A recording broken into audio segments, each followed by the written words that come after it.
आई गौरी सीतानाथ प्रेमानंदे अगवारे हरि हरि बोलो निताय गौरी सीतानाथ प्रेमानंदे अगवार हरि हरि बोलो निताय। समवेत भक्तबिंदेर चरणे आमार कोटि कोटि दंडवत प्रणिपात। पुण्य माघ मास शास्त्रे बोलेছে न माधव सम मास न माधव सम विभु। माधव मास কোন মাসকে বলে? মাঘ মাসকে বলে माधव मास। बोलें माधव मासेर समान अर्थात माघ मासेर समान मास नाई और माधवेर समान भगवान नाई। न माधव सम मास न माधव सम विभु। तीनटी नियम सेवार मासेर मध्य एकटी हलो माघ मास। कार्तिक बैशाख कार्तिक माघ এই তিনটিকে আমরা কি বলি? বিশেষ নিয়মে গোবিন্দ অর্চনা হয়ে থাকে। মাঘ মাসে বিশেষ স্নানের দ্বারা পূর্ণ নদীতে স্নানের দ্বারা ভগবানের স্নান হয়। মাঘে স্নান, বৈশাখে দান, কার্তিকে গান। মাঘে পূর্ণ নদীতে স্নান করে গোবিন্দ অর্চনা করতে হয় আর রাধা মাধবীর অর্চনা করতে হয় বিশেষ নিয়মে। সবচেয়ে বড় নিয়মটি হলো কি না, প্রতিদিন নিয়ম করে রাধা মাধবের কথা শোনা। এর চেয়ে আর বড় নিয়ম হয় না। এই নিয়মটি মনে হয় আর অন্য কোন নিয়ম করুন আর না করুন কোনো ক্ষতি নাই। প্রতিদিন বসে বসে পরনিন্দা পরচর্চা সংসারের কথা না করে যদি হরি কথা অমৃত শ্রবণ করেন কিংবা কীর্তন করেন, এর চেয়ে আর বড় নিয়ম হয় না। এই বিশেষ নিয়মটি মানা প্রত্যেকের প্রয়োজন। পূর্ণ মাঘ মাসে, মাঘ মাসেই আমাদের মনে পড়ে যায় মহাপ্রভু সন্ন্যাসের কথা মনে পড়ে যায়, অদ্বৈত প্রভুর জন্মের কথা, নিতাই চাঁদের জন্মের কথা সব মনে পড়ে যায়। মাঘ মাসটি এরই মনে পড়ে যায়। মহাপ্রভু তো আমার এক আসেন নাই, সঙ্গে কত পরিকর নিয়ে এসছেন। শ্রী গোস্বামী পাল বলছেন ভগবান কেমন করে আসেন? রাজা গচ্ছতি ইতি বৎ। রাজা যেমন যান ভগবান ঠিক তেমনি করেই আসেন। কিরকম? রাজা কেমন করে যান? রাজা যখন আসবেন না তার আগে অনেকজন আসেন, রাজার সঙ্গে অনেকজন আসেন, আবার রাজার পরে আসেন। ধরুন প্রধানমন্ত্রী নরেন্দ্র মোদী কাটো আসবে, ঠিক হয়েছে, দেখবেন তার 2 মাস আগে থেকে কত ব্যবস্থা হচ্ছে, কত বড় বড় অফিসার সব আসছে, সঙ্গে কত লোক এসেছে, আবার তিনি চলে যাওয়ার পরে কত লোক আসে। তাহলে রাজা গচ্ছতি ইতি বৎ। রাজা যেমন করে যান ভগবানের অবতরণটা ঠিক তেমনি করেই হয়। শ্রীমদ্ ভাগবতের 11 স্কন্ধে নবযোগীন্দ্র সংবাদ আছে। শেষ যে যোগীন্দ্র তার নাম করভাজন যোগীন্দ্র। এরা রাজর্ষি ভরতের ভাই। জিজ্ঞাসা করছেন মহারাজ যে কোন কালে ভগবান কি রূপে অবতীর্ণ হবে এবং তার উপাসনা পদ্ধতি কেমন হবে। বলতে বলতে কলিকালের কথা বলেন। কলাবতী তথা সিংহ। মহারাজ কলিকালে বর্ণনা, কলিকালে ভগবানটা কেমন হবে আর তার উপাসনাটা কেমন হবে একবার শুনুন। কলিকালে ভগবান কলাবতী তথা সিংহ। কলাবে কলৌ যুক্ত অপি সন্ধি করে কলাবতী। কলিকালে, কল মানে কলিকালে, শুন কলিকালের কথা। রাজা তো শুনছেন, ভালো করে শুনতে হবে, কারণ অত্যন্ত গূঢ় গোপন ভাষায় মহাপ্রভুর আবির্ভাবের কথা বর্ণনা করেছে। কেন? গোল হয়ে বলা কি দরকার ছিল? মহাপ্রভু এসেছেন গূঢ় রূপে, প্রচ্ছন্ন রূপে, কাউকে জানতে দেবেন না আমি ভগবান, এটা জানতে দেবেন না। যে বউটা ঘোমটা দিয়েছে তার ঘোমটা খোলাটা কি ঠিক? তার ঘোমটা থাকাই দরকার। ভগবান এসেছেন কেমন? ঘোমটা দিয়েছে যাতে জানতে না পারেন, আমাকে ভগবান বলে যাতে জানতে না পারেন, এমনি করি এসেছেন ভগবান। সুতরাং তার স্বরূপটা কেমন ভাবে বলছেন? কৃষ্ণবর্ণং তিসা কৃষ্ণং সাঙ্গ পাঙ্গাস্ত্র পার্শ্বদং যজ্ঞই সংকীর্তন প্রায় যজন্তী সুমেধস। বললেন কলিকালে ভগবানটি কেমন হবে? কৃষ্ণবর্ণং তিসা কৃষ্ণ। কৃষ্ণবর্ণ বলি আমাদের কি মনে হয়? কলিকালের ঠাকুরটি বোধ হয় কালো রঙের হবে। কৃষ্ণবর্ণ বলেছেন তো, কিন্তু পরের শব্দে কি বলা আছে? তিসা অকৃষ্ণং। তিসা কৃষ্ণং সন্ধি ভাঙালি করে তিসা যুক্ত অকৃষ্ণ। তিসা মানে অঙ্গকান্তি। তিত শব্দের তৃতীয় এক বচনে তিসা, অর্থাৎ অঙ্গকান্তিতে যিনি অকৃষ্ণ বর্ণ। তাহলে কৃষ্ণবর্ণ আবার অঙ্গকান্তিতে অকৃষ্ণ বর্ণ, কথাটা অর্থ হয় কি? বলে হ্যাঁ অর্থ হয়। বলে প্রথম কৃষ্ণবর্ণটি অর্থ কি জানো? কৃষ্ণবর্ণের অর্থ হল কৃষ্ণং বর্ণয়তি যশ, যিনি মুখে কৃষ্ণ কৃষ্ণ কৃষ্ণ বলবেন। কৃষ্ণবর্ণ মানে কৃষ্ণং বর্ণয়তি যশ, যিনি মুখে কৃষ্ণ কৃষ্ণ কৃষ্ণ বলবেন, কিন্তু অঙ্গকান্তিতে হবেন অকৃষ্ণ বর্ণ।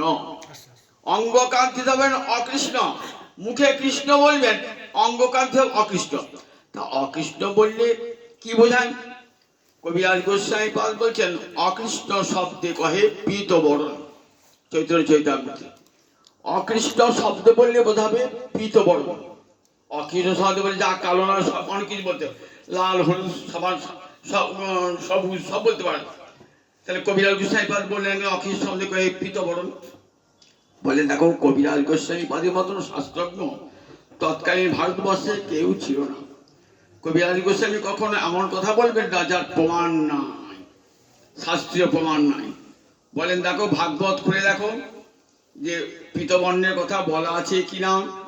নন্দ মহারাজ যখন নামকরণ করতেন, নন্দ মহারাজের গৃহে যখন গর্গমণি নামকরণ করতেন না, তখনই বললেন যে দেখো এই তোমার ছেলেটি যুগে যুগে ভিন্ন ভিন্ন বর্ণ ধারণ করে। কিরকম? তা বলেন দেখো শুক্র রক্ত তথা পীত ইদানিং কিশোরাঙ্গত।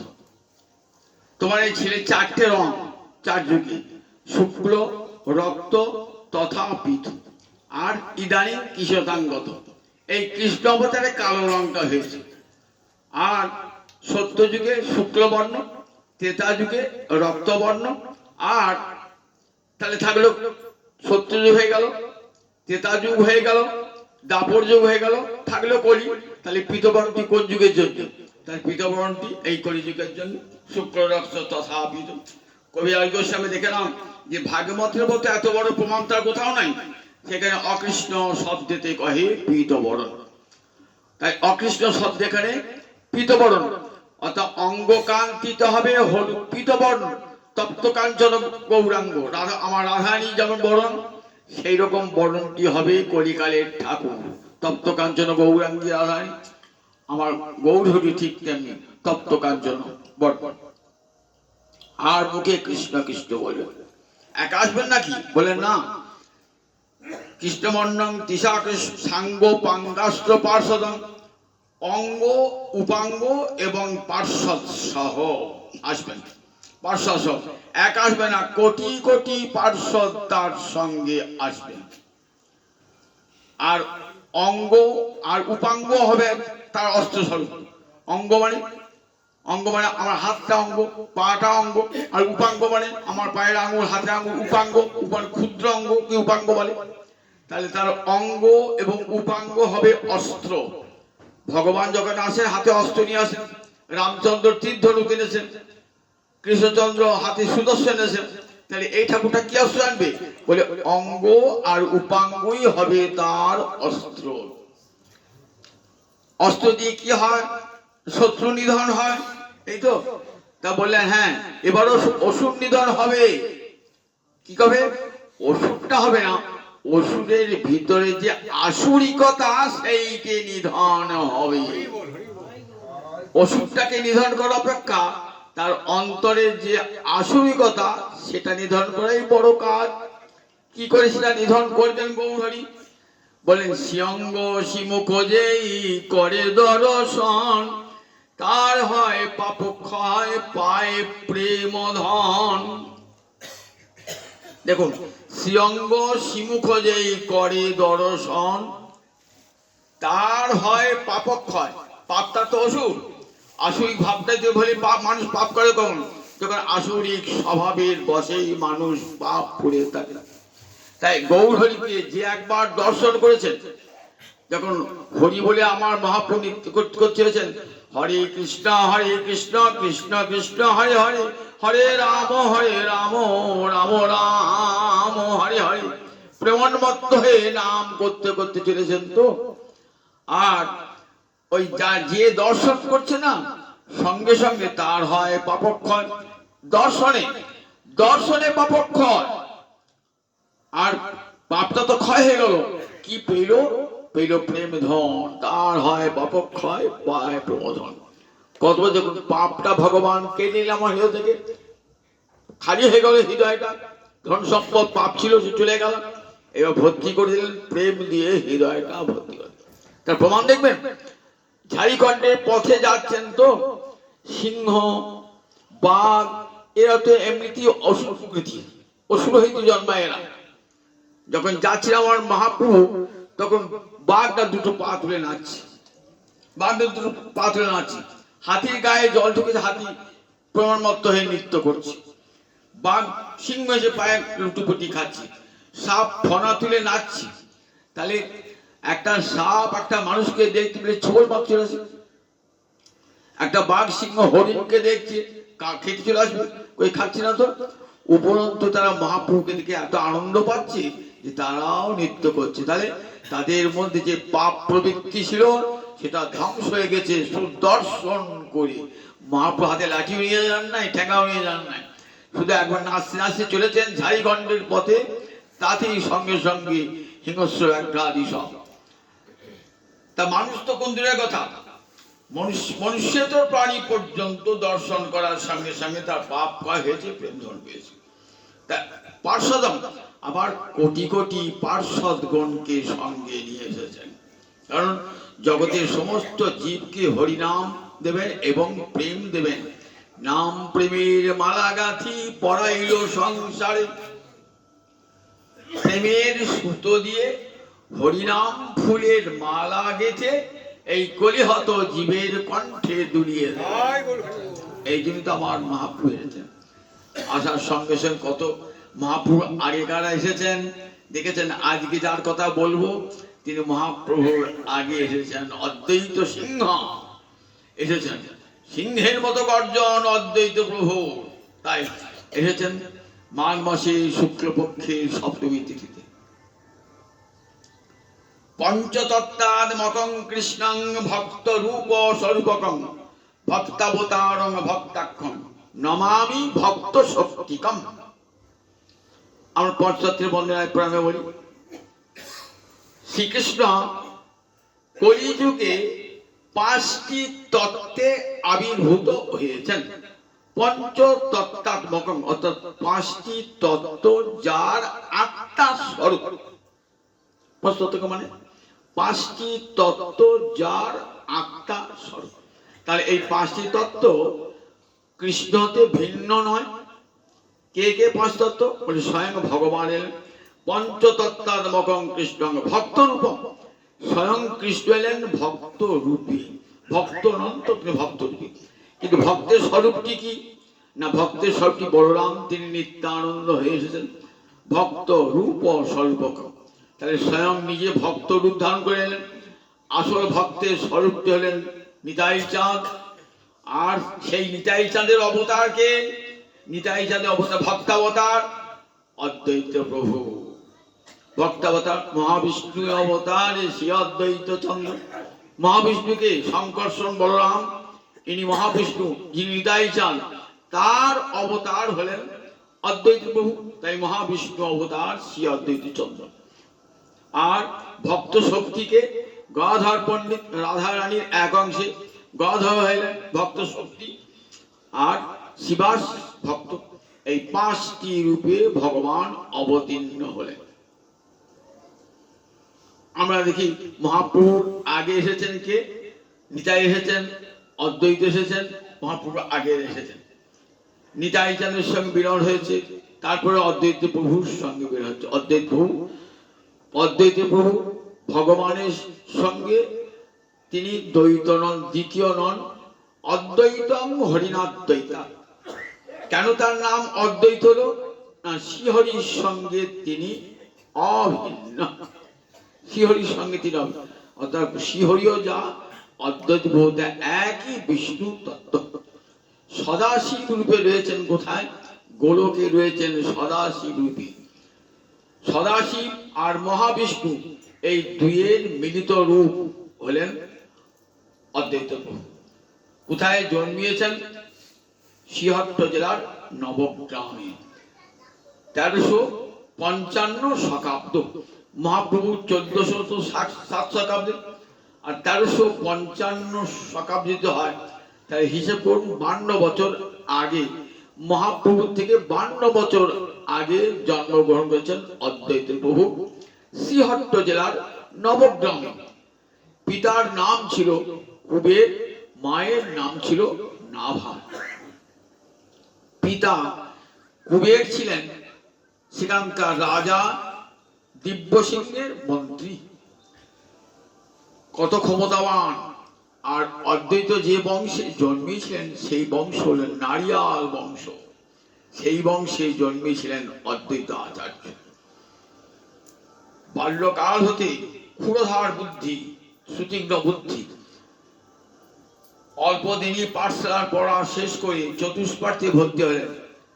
চতুষ্পাঠে ভর্তি হয়ে 12 বছর বয়সে পড়তে গেলেন, বেদ পড়তে গেলেন ফুল্লবাটি গ্রামে। সেখানে 2 বৎসরে 4 বেদ, 6টা দর্শন একবারে কণ্ঠস্থ করে ফেলেন। তার প্রতিভায় মুগ্ধ হয়ে তার গুরুদেব তাকে উপাধি দেন বেদ পঞ্চানন। 4টে বেদ যার নখ দর্পণে, 6টা দর্শন, সমস্ত বৈদিক সাহিত্য 2 বছরে। 12 বছর বয়সে গিয়েছেন, 14 বছর বয়সে বেদ পঞ্চানন উপাধি হয়েছে।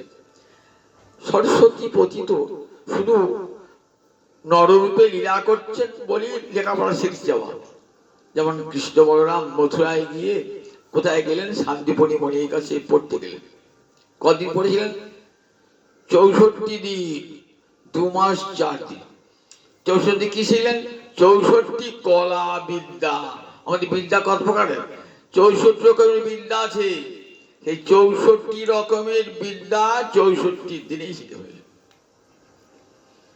এই লেখাপড়া শিখেছি আমরা কলেজে শিখে, একটা একরকম বিদ্যা, গান একরকম বিদ্যা, নৃত্য একরকম বিদ্যা, ছবি একরকম বিদ্যা। এরকম 64 রকমের বিদ্যা আছে। 64 কলা বলি। সেই 64 কলা শিখতে লাগলো 64 দিন। এক এক দিনে এক একটি কলা। একদিনে গোটা নৃত্য শেষ, একদিনে বাজনা বাজানো শেখা শেষ হয়ে গেল, একদিনে সব বেদ সাহিত্যাদি পড়া হয়ে গেল। 64 দিনে শুধু অভিনয় করেছেন। সুদামা বলেছেন, না প্রভু, তোমার নিঃশ্বাসী বেদ, আবার তুমি গিয়েছো গুরুগৃহে বেদ পড়তে। অবাক লাগে যে নিজের যা নিঃশ্বাস স্বরূপ বেদ, তিনি গিয়েছেন গুরুর কাছে বেদ পড়তে।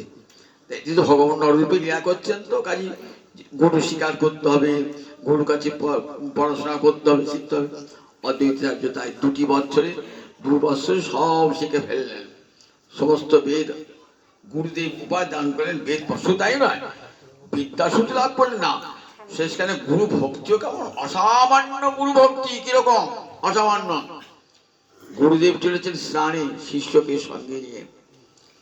একটা সরোবরের তীরে দাঁড়িয়ে আছেন।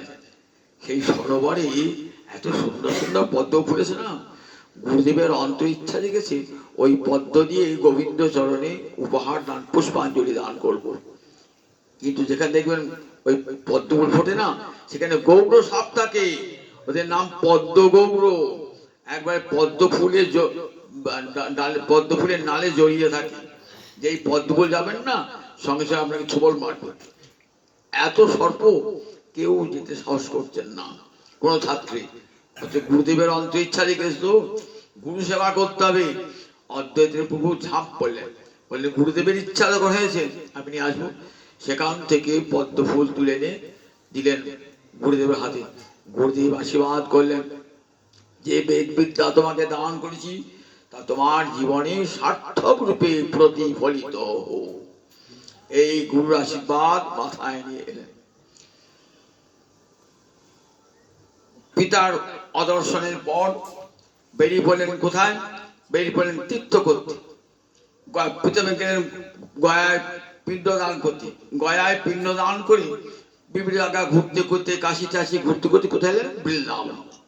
বৃন্দাবনের একটা ঘাট আছে ধ্রুব ঘাট, মধুবন, যেখানে ধ্রুব তপস্যা করেছিলেন, তাকে বলে ধ্রুব ঘাট। সেই ধ্রুব ঘাটে পিণ্ডদান করলে পরে গয়ার পিণ্ডদানের সমান ফল হয়। সেখানে পিণ্ডদান করলেন। সব তীর্থ ঘুরে ঘুরে বেড়াচ্ছেন অদ্বৈত প্রভু। ঘুরতে ঘুরতে কোথায়?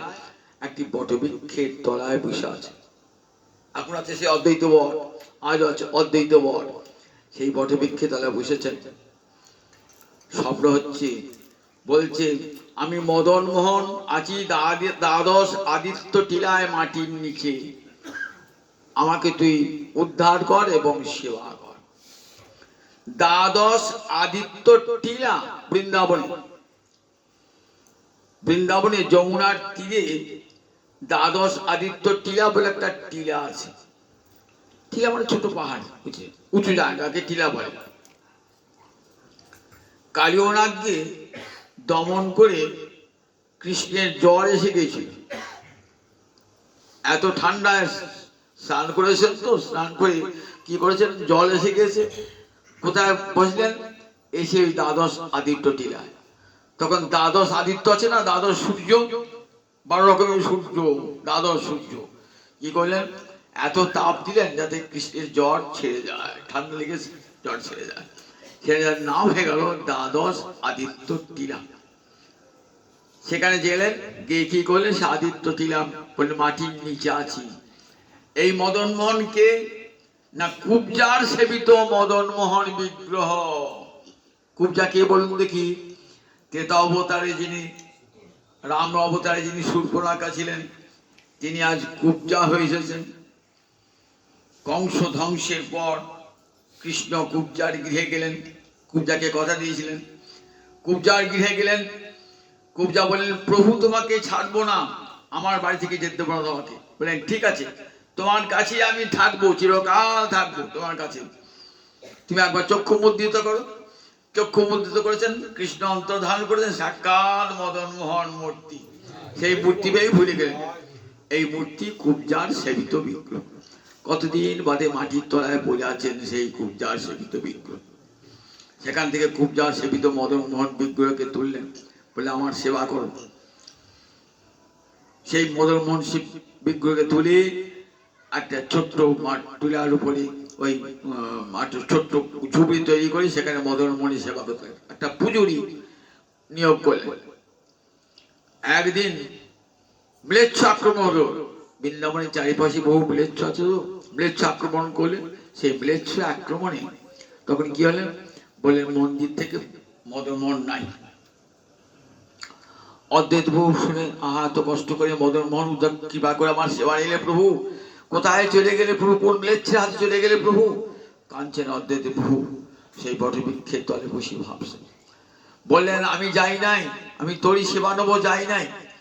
জানিস যখন ম্লেচ্ছ আক্রমণ করতে এসেছিল তখন আমি ছোট্ট গোপাল হয়ে লুকিয়েছিলাম, এসে পাশের বোন আমাকে দেখতে পাই। অদ্বৈত প্রভু ছুটে গেলেন, গিয়ে দেখলেন পাশের বনেতে ছোট্ট গোপাল। বলে এই মদন গোপাল দেখবেন অদ্বৈত বংশের সবাই দেখবেন এই মদন গোপালের সেবা করে। ওদের বিগ্রহ, আমার যেমন রাধা মদন নাম, ওদের বিগ্রহের নাম মদন গোপাল, রাধা মদন গোপাল। সেই মদন গোপাল বলে আজ থেকে নাম মদন মোহন নয়, নাম হয়ে গেল মদন গোপাল। পরবর্তীকালে মথুরার দামোদর চৌবেকে বলেছিলেন মদন মোহন যে আমাকে তুমি অর্পণ করবে মথুরার দামোদর চৌবের হাতে। দামোদর চৌবে পরম হরিভক্ত, তার স্ত্রী এবং দামোদর চৌবে প্রার্থনা করেন এবং মদন মোহন চলে গেলেন মথুরাতে। সেই মদন মোহন সনাতন গোস্বামী পাদে সে আবার ওই দামোদর চৌবের কাছ থেকে নিয়ে আসেন সনাতন গোস্বামী পাদ মদন মোহনকে। মদন মোহনের ঝোলায় নিয়ে এসেছে, সনাতন গোস্বামী ঝোলের কাছে নিয়ে এসে ধরা দিয়েছিলেন মদন মোহন। আজও বৃন্দাবনে দেখবেন সনাতনের সেই মদন মোহন মন্দির রয়েছে। মদন মোহন নাই, মদন মোহন এবং পাশে জয়পুরে করৌলিতে আছে, কিন্তু মদন মোহন সেই মন্দির আছে আর মদন মোহনের প্রতিনিধি বিগ্রহ করা আছে। যাই অদিতি প্রভুকে বললেন তাহলে মদন মোহন তো চলে গেল, আমি কি নিয়ে থাকবো? তখন বললে যে দেখো ওই কুঞ্জবনে নিধুবনে কি আছে না গোবিন্দের চিত্রপট আছে। চিত্রপটটা কে এঁকেছিলেন? বললেন চিত্রপটটা বিশাখা এঁকেছিল। কখন? রাধারানী বলছেন যে দেখো কৃষ্ণ বিরহে রাধারানী কাঁদছেন, তখন কৃষ্ণকে সান্ত্বনা দান করবার জন্য বিশাখা একটা কৃষ্ণ মূর্তি, অপূর্ব কৃষ্ণ মূর্তি অঙ্কন করেছে। কৃষ্ণ মূর্তি দেখিয়েছেন তা, তখন রাধারানী বলছেন দেখ একজনার বাঁশি শুনে তাকে আমি আমার আত্মসমর্পণ করেছি, একজনের নাম শুনে আমি তা আমার আত্মসমর্পণ করেছি। আবার এই ছবিটি দেখলাম, ছবি দেখে তাকে আত্মসমর্পণ করলাম। এক নারী কটা পুরুষে আত্মসমর্পণ করতে পারে? আমি এক নারী হয়ে 3 পুরুষে আত্মসমর্পণ, ছি আমার নারী জীবন ধিকৃত। তখন বিশাখা ললিতা হাসতে বলছে 3 পুরুষ নয় রে, এক পুরুষই 3 রূপে। যার বাঁশি শুনেছিস, যার নাম শুনেছিস আর যার ছবি দেখছিস, 3 জনই এক। পরবর্তীকালে নিয়ে আসেন এই এই বিশাখার অঙ্কিত ছবিকে এবং পাশে রাধারানী বিগ্রহ স্থাপন করেন, মদন গোপাল স্থাপন করেন। মাধবেন্দ্র পুরীর কাছে দীক্ষা গ্রহণ করেন। উড়ুপিতে গিয়ে মাধবেন্দ্র পুরীর সঙ্গে দেখা হয়। মাধবেন্দ্র পুরীকে ঈশ্বর মহাপ্রভুর গরুর গুরু, পরম গুরু মাধবেন্দ্র পুরী। এই মাধবেন্দ্র পুরীর সঙ্গে উড়ুপিতে দেখা হয়।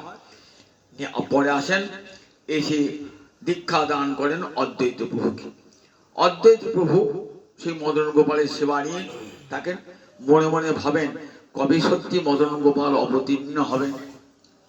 দেখলেন এসে নবদ্বীপ এমন একটা পণ্ডিতের জায়গা, সেখানে সবাই শাস্ত্র আলোচনাকারী। কি আলোচনা না, সেখানে আলোচনা হচ্ছে ন্যায় শাস্ত্রে আলোচনা, ব্যাকরণ শাস্ত্রে আলোচনা, ছন্দ অলঙ্কারে আলোচনা। কোথাও আসল গীতাও পড়ে না, ভাগবত পড়ে না, রামায়ণ মহাভারত কিছুই নাই। কি হচ্ছে? মঙ্গল চণ্ডীর গীত করে জাগরণে, দম্ভ করি বিশ্বহরি পূজে কোন জনে। মঙ্গল চণ্ডীর গান গাইছে, বিশ্বহরি মানে সাপের ভাষান, মনসার ভাষান গান হচ্ছে, ধনরত্ন দিয়ে পুতুল পুজো হচ্ছে, পুতুলের বিবাহ হচ্ছে, পুতুল পয়সা খরচ হচ্ছে। মনে মনে ভাবলেন যক্ষ রক্ষ পূজা হচ্ছে, ভগবান নয়, দেবতাও নয়, রাক্ষসের পূজা। রাক্ষসের পূজা, যক্ষ এক প্রকার দেবতা, রাক্ষস জাতীয় দেবতা, তাদের পূজা হচ্ছে, যক্ষ রক্ষ পূজা হচ্ছে এবং প্রচুর পয়সা খরচ হচ্ছে। আমকার দিয়ে যাবো হারে না ছোটখাটো পূজা নিয়ে, বাবরে জন্মাষ্টমীর দিন আর ভোঁ ভাগ কাটোয়া, আর কার্তিক লোক কোটি কোটি টাকা খরচা। ঠিক এরকম যক্ষ রক্ষ পূজা হতো নবদ্বীপে, যক্ষ রক্ষ পূজা, ভগবান সেবায় কিছুই নাই, আর কোটি কোটি টাকা খরচ হচ্ছে, কোটি কোটি টাকা। এসে দেখলেন নবদ্বীপে এই যক্ষ রক্ষ পূজা করে আর এই মনসার পুজো করে মুক্তি হবে? শাস্ত্রগত দেখলেন কৃষ্ণ নাম ছাড়া জীবের মুক্তি হবে না। কৃষ্ণ নাম কেমন করে দেওয়া, এই কইলে হয়তো জীবকে কেমন করে কৃষ্ণ নাম দেবো মনে মনে ভাবছেন। শাস্ত্র খুলে ভাবলেন কেমন। আবার কৃষ্ণ নাম যদি স্বয়ং কৃষ্ণ এসে দেন কৃষ্ণ নাম, তবে জীব কৃষ্ণ বলবে, নইলে কৃষ্ণ বলবে না।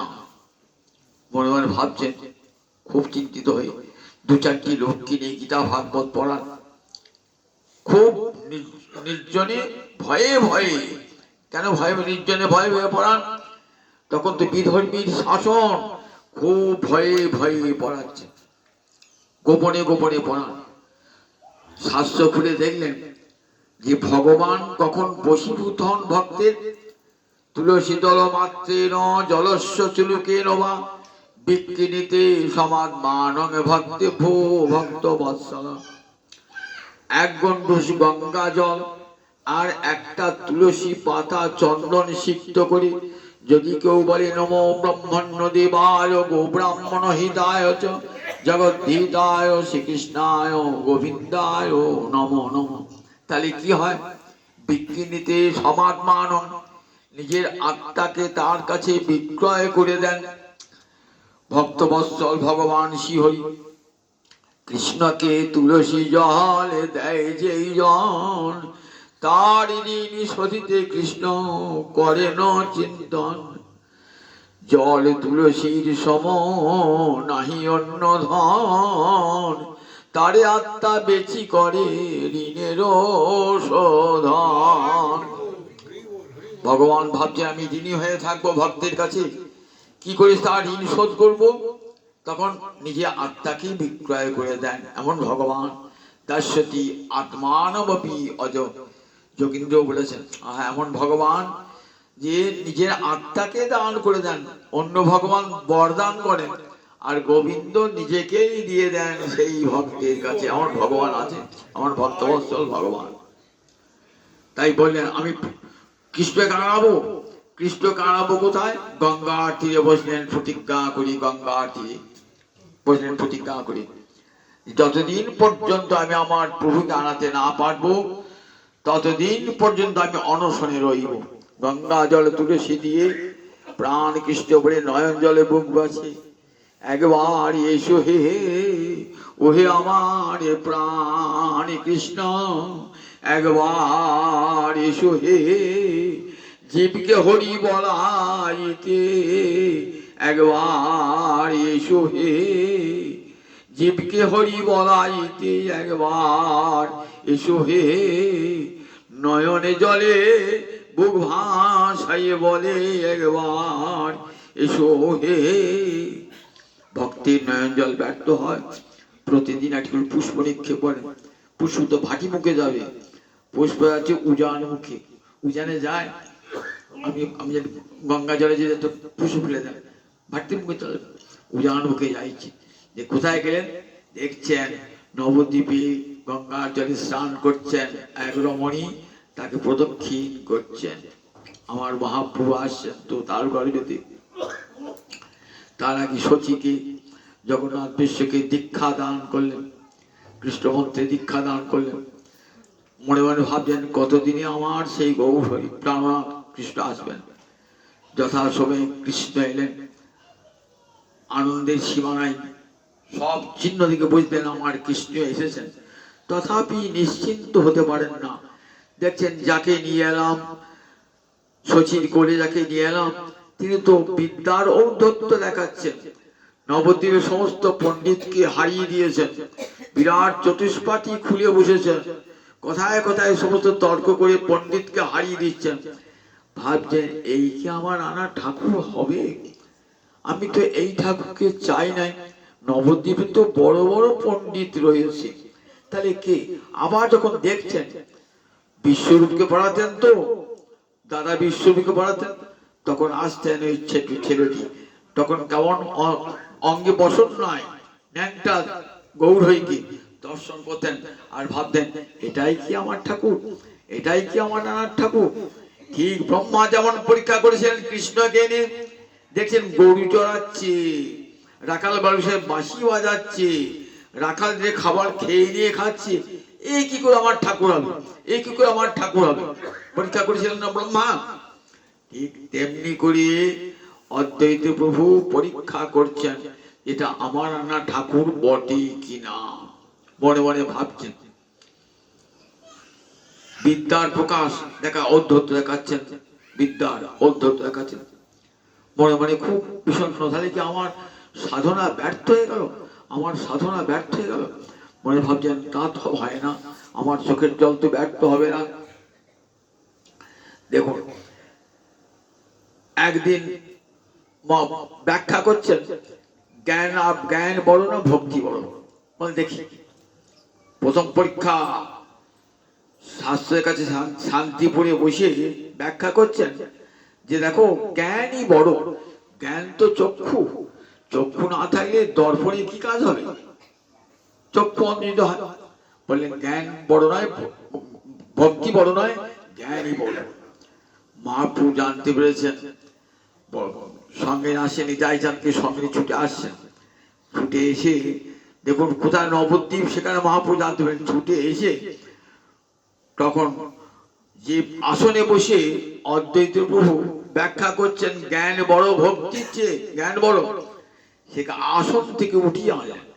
উঠিয়ে বললেন দেখো, আসিতে হইলে মোর নাড়ার হুঙ্কারে, তোর হুঙ্কারে আমি এলাম তোর ভক্তিতে, আর তুই বলছিস কিনা জ্ঞান বড় ভক্তি বড় না। আঘাত করছেন বারবার ওই বুড়ো বৃদ্ধ অদ্বৈত প্রভু। অদ্বৈত প্রভু প্রতিষ্ঠা দেবী আর শ্রীদেবী ছুটে, কি করছো, কি করছো?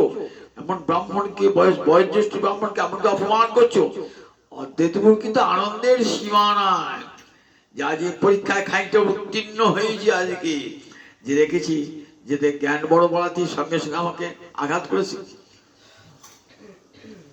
প্রথম পরীক্ষা হয়ে গেল, এখনো সন্দেহ মেটে নাই, এখনো এইবার মহাপ্রভু গয়া থেকে ফিরেছেন। এবার আর সে নিমাই নাই, এবার নিমাই কৃষ্ণ প্রেমে পাগল কাঁদছেন, হা কৃষ্ণ বলে। শুনছেন চতুর্দিকে, নিমাই আর সে নিমান নাই, সেই বিদ্যার ঔদ্ধত্য নাই, কেবল কৃষ্ণ নামে কাঁদছেন। তবু যাবেন না, দেখি আমার ডাক পড়ে কিনা একবার দেখব। মনে ডাকছেন। ঠিক যেদিন মহাপ্রকাশ হবে শিবাশঙ্করের গৃহেতে, শিবাশঙ্করেতে পাঠালেন শিবাসের ভাই রামাইকে, যা রামাই শান্তিপুরে গিয়ে অদ্বৈত আচার্যকে ডেকে নিয়ে আয়। তার আগে নিতাইয়ের সঙ্গে মিলন হয়েছে, এবার বাকি আছে অদ্বৈতের সঙ্গে নিয়ে আয়, অদ্বৈতকে ডেকে নিয়ে আয়। রামাই ছুটতে গিয়েছে। রামাই ছুটছে দিকে কি বলছে, কিরে রামাই কি জন্য এসেছিস? যার লাগি করিলা তুমি বিস্তর ক্রন্দন, যার লাগি করিলা তুমি কত আরাধন, সে প্রভু তোমার লাগি হইল প্রকাশ। দেখো প্রভু, তুমি যার জন্য এত কেঁদেছো, যার জন্য এত আরাধনা করেছো, আর সেই প্রভুর প্রকাশ হচ্ছে এসো। বলছেন নবদ্বীপে ভগবান আসবেন এমন কোন প্রমাণ কোন শাস্ত্রে নাই। যাও রামায়, আমি যাব না, যাব না। বলছেন সে আমি কি জানবো, আমি কত শাস্ত্র পড়েছি তোমাকে। আচ্ছা রামায় কি বললো রে? বললো যার লাগি করিলা তুমি বিস্তর ক্রন্দন, যার লাগি করিলা তুমি বিস্তর আরাধন, যার লাগি করিলা তুমি বিস্তর উপবাস, সে প্রভু তোমার লাগি হইলা প্রকাশ। যার জন্য ক্রন্দন করেছো, আরাধনা করেছো, অনেক উপবাস করেছো, সে বললো, তাই বললো চলো। কি বলেছে? বলে তোমার পত্নীকে সঙ্গে নিয়ে পূজার উপচার নিয়ে এসো। আনন্দের সীমা নাই। কত পরীক্ষা দেখুন, একটার পর একটা পরীক্ষা। ঠিক যেমন ব্রহ্মা পরীক্ষা করেছিলেন, ঠিক তেমনি পরীক্ষা করছে একটার পর একটা। ব্রহ্মাকে পরীক্ষা করতে ব্রহ্মা মোহিত হয়ে গেলেন না। ব্রহ্মাকে যখন পরীক্ষা করলেন তখন বালক বাছুর চুরি করে নিলেন। দেখি কি পরীক্ষা, বালক বাছুর। ও বাবা, যতগুলো বালক বাছুর চুরি হয়েছে আবার ততগুলো বালক বাছুর বৃন্দাবনে। কোথায় গেল বালক বাছুর গুলো, আমার বালক বাছুর গুলো? দেখছেন আমি যেখানে ব্রহ্মলোকে সব বালক বাছুর রয়েছে, তাহলে বৃন্দাবনে কোথায় গেল? দেখুন তাহলে কৃষ্ণের যে বালক বাছুর ব্রহ্মা হরণ করলো, সিদ্ধান্ত কেমন গোপাল হয় না যে ব্রহ্মার কি ক্ষমতা কৃষ্ণের বালক বাছুর হরণ করবার? বললেন না না, ব্রহ্মা যে বালক বাছুর হরণ করেছে না, ওটা কৃষ্ণের বালক বাছুর নয়, যোগমায়া কল্পিত বালক বাছুর, সেটি হরণ করে গেছে। আসল বালক বাছুর যোগমায়ের কাছেই ছিল। তাহলে 3 দল বালক বাছুর আসল রয়েছে, আবার যোগমায়ার কল্পিত একটি, আবার কৃষ্ণ নিজেই অনেক বালক বাছুর হয়েছে, বালক বাছুর হয়েছে।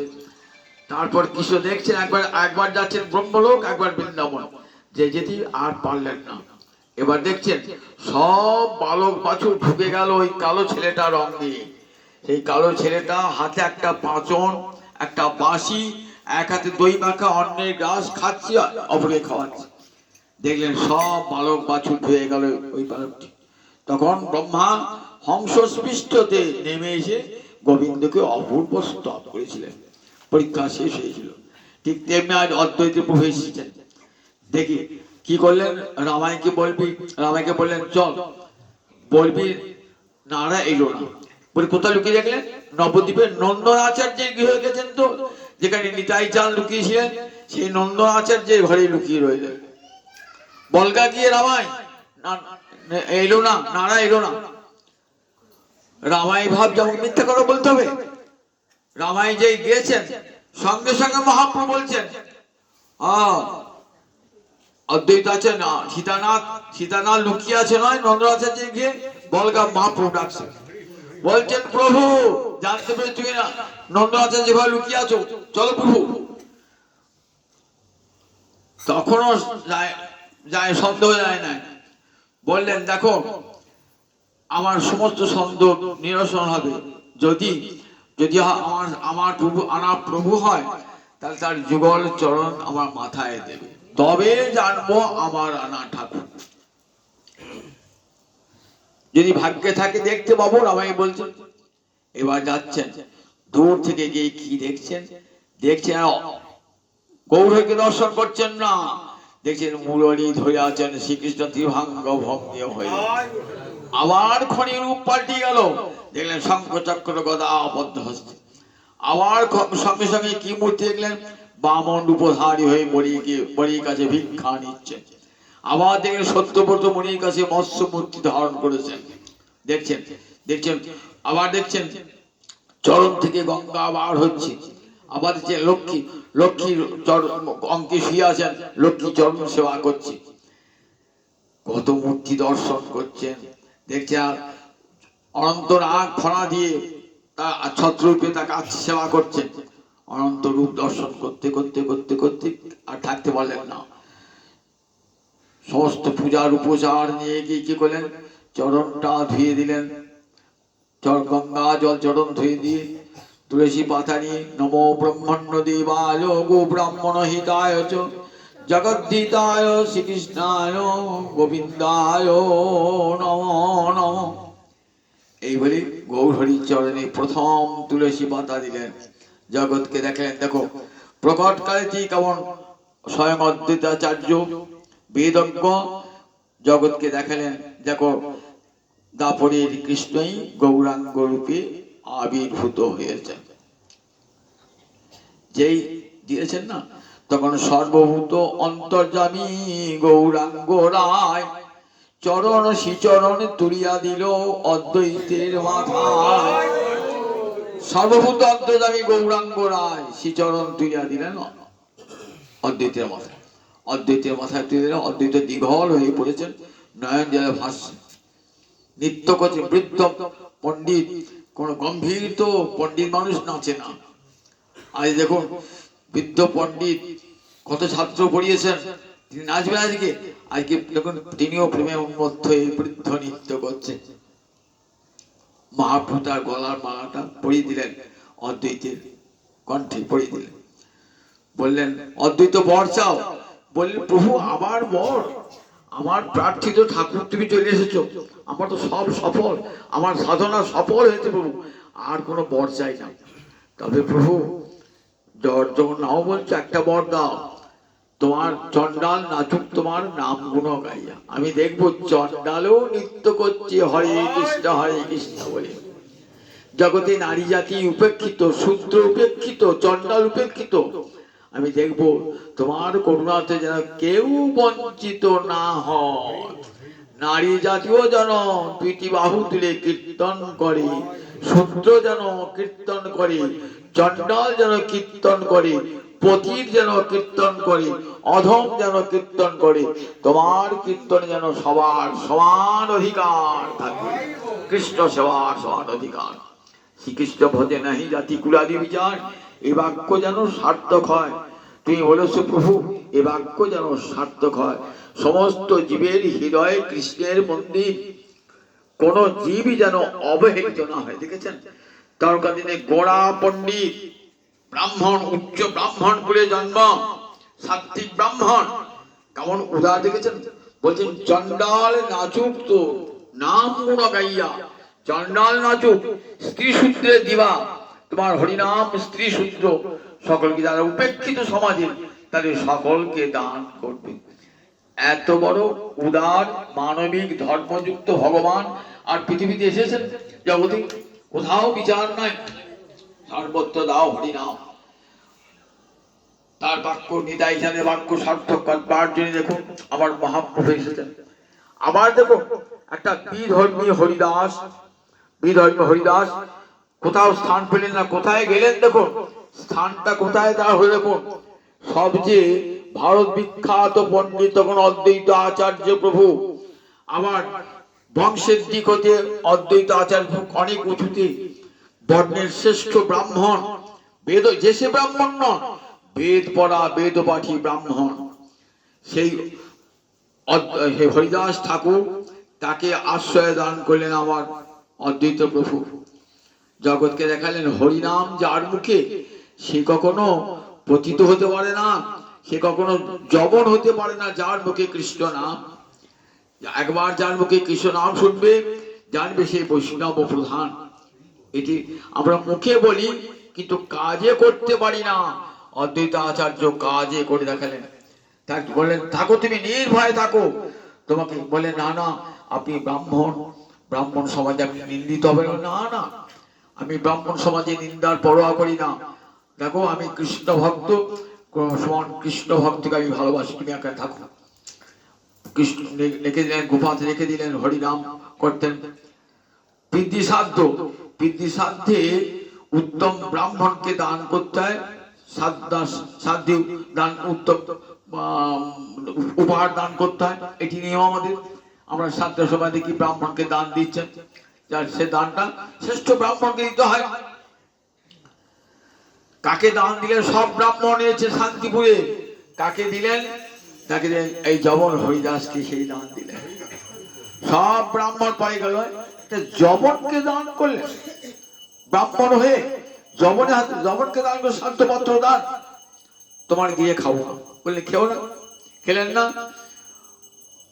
হরিদাস প্রভু একই করলেন, একই করলেন, সব ব্রাহ্মণ চলে গেল। আমার হচ্ছে না একটা অধম, আমি আমি বাড়ির বাইরে দাঁড়িয়ে থাকতাম, আমাকে দুটি প্রসাদ দিতেন। বলে না, তুমি খাইলে হয় কোটি ব্রাহ্মণ ভোজন, তুমি খেলে হয় কোটি ব্রাহ্মণ ভোজন। ভবন দিকে কথা, একটা বিধর্মী তাকে বলছেন তুমি খেলে পারে কোটি ব্রাহ্মণ ভোজন হবে। তারপর আদর করে খাওয়ালেন। 7 দিন ব্যাপী বৃষ্টি আরম্ভ হলো, কারু ঘরে আগুন জ্বলছে না। ব্রাহ্মণ এসেছেন, তোমার গৃহে যে ভিজ অন্ন তাই খাবো। বললেন বেশ, তোমাদেরকে ভালো অন্ন রান্না করি আমি দেবো, তবে ব্রাহ্মণকে এটা দেখাবো। চল,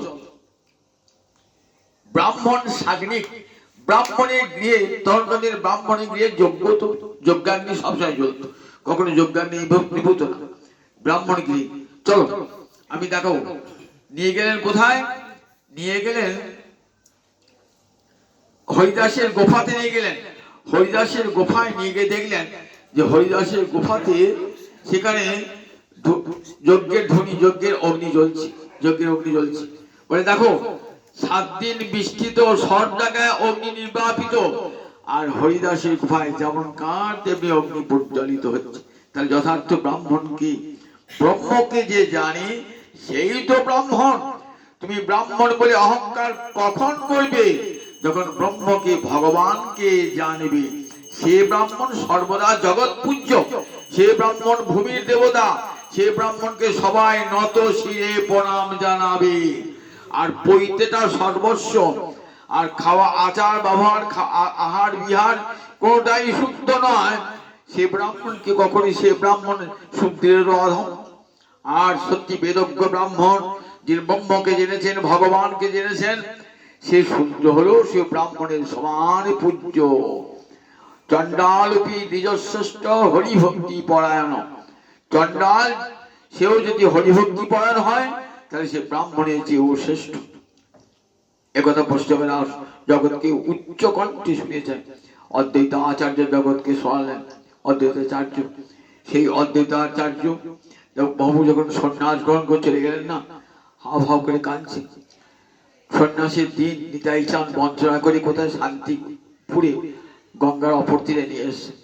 খবর দিয়েছেন অদ্বৈতাচার্যকে। অদ্বৈতাচার্য একটা শুকনো বহির্বাস আর গৌপী নিয়ে গেছেন। এখানে এলে আমি তোমার সঙ্গে বৃন্দাবনে এলাম, আমি তো বৃন্দাবনে, তুমি জানি কি করে? বললে তাহলে নিতাই চাঁদ আমাকে বঞ্চিত, শান্তিপুর তাহলে নিতাই চাঁদকে বঞ্চনা করেছে। বলেন না না, নিতাই কাউকে বঞ্চনা করেন না, তোমাকে বৃন্দাবনে এনেছে। কি করে বৃন্দাবনে এলাম? দেখো, প্রয়াগ থেকে গঙ্গার দুটো ধারা, পশ্চিমে যমুনা বহে, পূর্বে গঙ্গার ধারা। তুমি পশ্চিম তীরে উঠেছো, পশ্চিমে স্নান করেছো, যমুনা তীরে স্নান করেছো, আর যাহা তুমি তাহা বৃন্দাবন। তুমি যেখানে সেটি বৃন্দাবন। চলো প্রভু, তুমি 3 দিন 3 রাত উপবাসে আছো, আজ আমার গৃহে তুমি ভোজন করে প্রভু। আমি সেই দিকে সারা নবদ্বীপের লোক কাঁদছে তোমার জন্য, নয়ন জলে ভাসছে, কেউ খায় নাই। আজ তুমি প্রসাদ করবে প্রভু, চলো শান্তিপুর আমার গৃহেতে। নয়ন জলে ভাসতে ভাসতে অল্প নিয়ে এলেন, নিয়ে এসে নিজ গৃহে ভোজন করালেন। গৌর হরিকে নয়ন জলে বুক ভাসে তাকিয়ে আছেন। আহা, আমার রানা ঠাকুর ধবল পাটে জোর পড়ে যে নাচ নৃত্য করতো, আজ তার মুন্ডিত মস্তক, গেরুয়া বসন, হাতে ভিক্ষার ঝুলি, দণ্ডি কাঁদছেন। প্রভু, কেন তোমার এই রূপ? কেন কেন তুমি অদ্বৈত মার্গে প্রবেশ করলেন? মহাপ্রভু, কেন? আমি তো আচার্য অদ্বৈত প্রভুরই পথে আছি। প্রভু, তোমার সঙ্গে তো তর্কে কেউ পারবে না প্রভু। কেন গেরুয়া বসন পড়তে গেল তুমি? কেন নবদ্বীপে বসে হরি সংকীর্তন প্রচার করা যেত না প্রভু? নয়ন জলে ভাসছেন। নিতাই চাঁদকে রেখে বলছেন, চাঁদ, নিতাই চাঁদ, তোমার নাম ইতিহাসে স্বর্ণাক্ষরে লেখা থাকবে। তুমি আমার গৌর হরিকে আমার গৃহে এনে দিয়েছো। তাই গৌর পেতে গেলে আগে তোমার চরণ শরণ করতে হবে। আমি তোমার কাছে কিনেছিলাম, আমার গৌর কিনে দাও, আমার আনা ঠাকুর কিনে দাও। তুমি সেই আমার আনা ঠাকুর কিনে দিয়েছো। আমি তাই তোমার চরণে চিরকাল আমি আত্মবিক্রয় করে রইলাম। দেখো নিতাই, তুমি আমার জগতে যত ভক্ত আসবে, যারা গৌর প্রাপ্তি পূর্বে আর নিতাই চাঁদের বন্দনা করবে। মহাপ্রভু প্রতি বৎসর যেতেন পুরী ধামে, অদ্বৈত আচার্যকে নেতৃত্ব দান করে, অদ্বৈতাচার্যের নেতৃত্বে সব গৌরের ভক্তরা যেতেন। সেখানে মহাপ্রভুকে পরমাদের ভোজন করাতেন অদ্বৈত পত্নী সীতা দেবী, অদ্বৈতের 2 পত্নী, সীতা দেবী, শ্রীদেবী। তারপরে প্রথম সীতা দেবীর 5টি পুত্র আর শ্রীদেবীর 1টি। তার মধ্যে অচ্যুতানন্দ, গোপাল আর কৃষ্ণ, এই 3টি ছিলেন অদ্বৈতের পরম প্রিয়। অচ্যুতানন্দ বিবাহ করেন নাই, মদন গোপালের সেবা দিয়ে গেছেন ওই কৃষ্ণ মিশ্রকে আর গোপালকে। অদ্বৈত প্রভু মহাপ্রভু অপ্রকট হওয়ার পর কেবল ধ্যানে গোড়া গোড়া গোড়া গোড়া বলে কাঁদতেন, নয়ন জলে ভাসতেন। নিতাই চাঁদ কাঁদছেন একদিকে খড়দহাতে, আর এদিকে শান্তিপুরে কাঁদছেন। নিতাই চাঁদ একদিন পথ ধরে এসো সীতানাথ।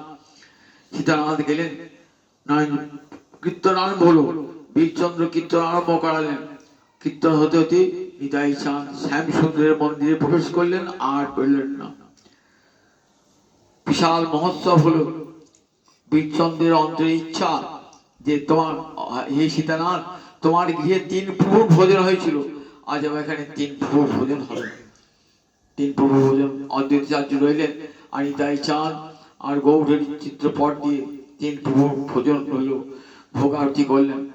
এরপর আমাদের রাধা মদন গোপাল ফিরে এলেন, দিবারাত্র কাঁদেন, নির্জনে ধ্যানে বসে থাকেন, কারোর সঙ্গে কথা বলেন না, নয়ন জলে বুক ভাসান। 125 বছর প্রকট ছিলেন, 125 বছর। তারপর আর সহ্য করতে পারলেন না গৌর বিরহ, কাঁদতে কাঁদতে মদন গোপাল বিগ্রহের সঙ্গে বিলীন হয়ে গেলেন অনুকূলকে। জয় সীতানাথ। সেই সীতানাথের আজ আবির্ভাব তিথি। জয় সীতানাথের চরণে কোটি কোটি প্রণাম জানাই। গৌরহরি যিনি গৌরানা ঠাকুর, সেই গৌরানার শান্তিপুরনাথ অদ্বৈত প্রভুর চরণে কোটি কোটি প্রণাম জানি। আজ এখানে হরিকথার বিশ্রাম জানি, তাই জানি।